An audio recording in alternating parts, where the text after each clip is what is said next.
Typical advice for mental struggles, like think positive or just calm down, assumes the brain is a healthy engine responding to a temporary operator error. It implies that with enough conscious effort, anyone can simply steer themselves back toward a better mood. This ignores the physical malfunctions occurring within the brain's internal architecture. When a single gear slips off its axis, the entire system seizes up, regardless of how hard the operator tries to force the controls. Your brain relies on fit-in, interconnected systems designed to keep you motivated, safe, and anchored in reality. These biological networks operate beneath the level of conscious thought, processing millions of data points to determine how you feel and how you react to the world. When these systems break, the brain begins providing false data. You end up trapped in a body that ignores your direct instructions, forced to navigate an environment where your internal survival alarms have begun to lie to you. Analytical. This neural pathway relies on a constant flow of chemical messengers, neurotransmitters like serotonin and dopamine. These particles bridge the gaps between neurons, completing the circuits that allow you to feel pleasure, find connection, and initiate basic tasks. Depression physically drains this chemical fuel. When the flow slows to a trickle, the receiving node stays dark, leaving the brain struggling to generate the signals for pleasure or motivation. You wake up exhausted even after 10 hours of sleep because your brain lacks the chemistry required to make feeling alive possible. ADHD creates a similar deficit in the prefrontal cortex, the area responsible for planning and self-control. This creates a painful gap between intention and action.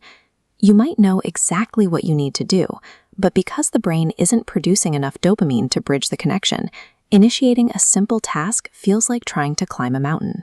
Bipolar disorder forces these chemical levels into violent, uncontrollable swings. One moment, the gap is flooded with an overwhelming surge of energy and superhuman confidence. Then the system collapses. The manic high drains away into a depressive low, where everything that once felt possible now seems entirely pointless. Expecting someone to try harder when their chemical fuel line has been hijacked is a biological impossibility. The energy required just to pretend to be okay consumes whatever reserves they have left. Your amygdala serves as a threat detection center, triggering a survival response when it senses actual danger. It floods the body with stress hormones, preparing you to fight or flee by spiking your heart rate and tensing your muscles. Generalized anxiety disorder turns this into a constant alarm system that never shuts off. The amygdala stays locked in a pulsing alert state, treating everyday situations like life or death emergencies. This constant state of tension wears the body down, causing chronic muscle aches and digestive issues as the nervous system prepares for a threat that doesn't exist. Panic disorder triggers an overwhelming false alarm of imminent death.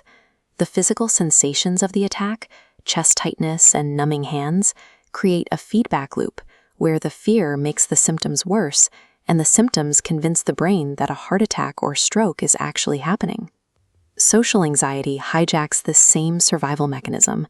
The brain misinterprets everyday interactions as high-stakes performances where any mistake feels like a threat to your safety, flooding the system with fear responses meant for physical combat. With PTSD, the brain gets stuck in survival mode long after the danger has passed.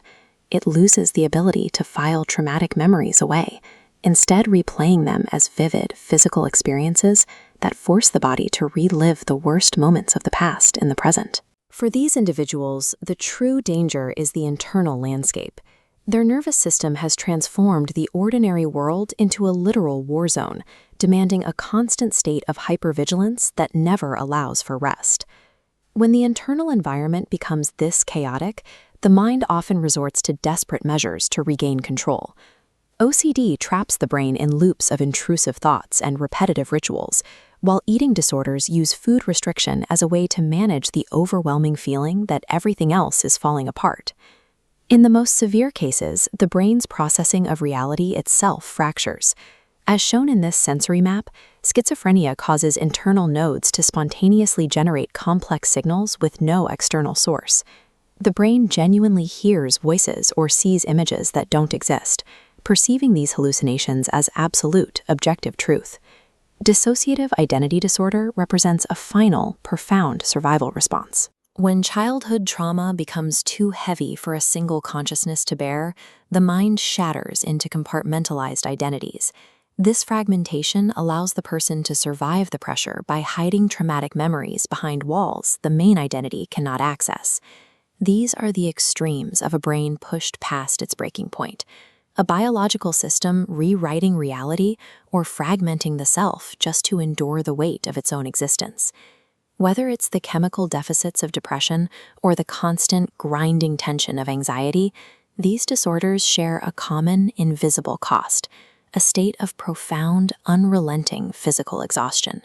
For someone navigating these symptoms, existing requires an active, daily effort to override a misfiring biology.